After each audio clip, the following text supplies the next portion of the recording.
This is an excerpt from my autobiography, Mykoreanization, which can be read on www.wattpad.com/user/novlstri. My husband and I were legally married on October 18, 1999. I was 23, my husband was 30, we did not have a wedding ceremony. Documents were signed and submitted and voila, we got a marriage certificate. I became a Korean citizen in December 2002.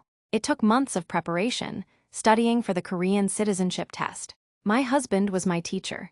His patience easily ran out because I asked a lot of questions. He taught me Hangul, the Korean language. Memorizing the letters was the easy part. Reading and writing made me so frustrated because I know I would never get better at them. We studied the South Korean history using high school textbooks. Knowing the written test will be in multiple choices made me feel less worried. The panel interview was the thing that made me so nervous. My spoken Korean was so bad. 4 interviewers interrogated me about my life in Korea. They asked about my husband's family. I recited the names of my husband's parents and siblings. I sang the Korean national anthem and recited the oath of allegiance. Luck surely played a role on how I passed both the written test and the panel interview. Many applicants fail their first, second, and third applications. I truly had no idea how I passed on my first application. When I got the notice that I passed the citizenship, my husband and I applied for my Social Security ID. And then I applied for a Korean passport. Before I can redeem my passport, I was told to go to the Philippine embassy to denounce my Filipino citizenship.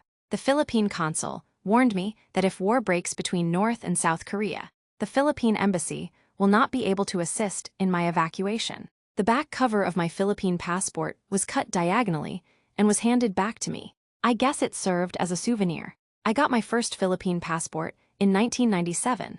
I had traveled only to Korea from 1997 to 2002. When I received my Korean passport, I knew it will be easy for me to travel in other countries, as South Korean passport holders get privileges to travel as tourists without visas from 120 days. I am very grateful for the Korean government for approving my citizenship application only after 3 years of being a resident. I passed the written test at one go. Many foreigners fail this test. All the questions were in Korean. I was lucky the test was all multiple choices. The panel interview with 4 immigration officials was the tough part. I was so nervous, I stuttered a lot, but I passed. At present, the Korean Immigration Office has become stricter and more thorough in granting citizenships. Not all applicants are granted citizenship. There are Korean Chinese applicants who are descendants of full-blooded Koreans that fail the test year after year. Most foreign men married to Korean women get rejected a lot. The best part of being a Korean citizen is having a Korean passport. I was able to go to Europe without any visa. I was granted a 10-year valid U.S. tourist visa in 2004. Now Korean nationals no longer need to go to the U.S. Embassy to get tourist visas. We can apply online and get automatic approval. I was able to get a working holiday visa in Australia in 2006. I didn't need a visa to travel to Japan. It's not easy to travel when you have a Philippine passport. I'm not ashamed to be a Filipino, but it's a shame the Philippines is a third world country. Developed countries assume all Filipino travelers are going to stay illegally to find greener pastures. That's a sad fact. When immigration officials take my passport, they're surprised that my name is Cathrine Luzel Francisco.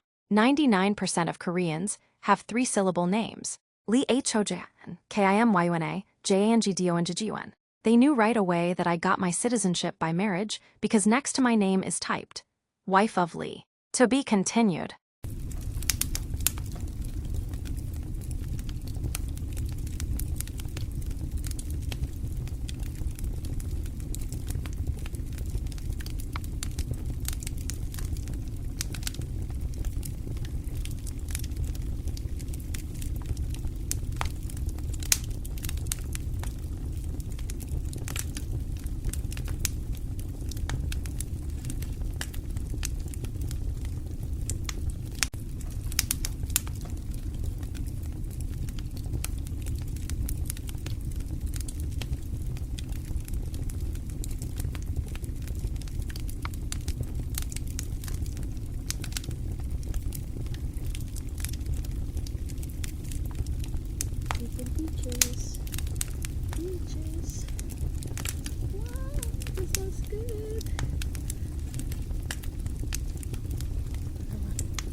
Look.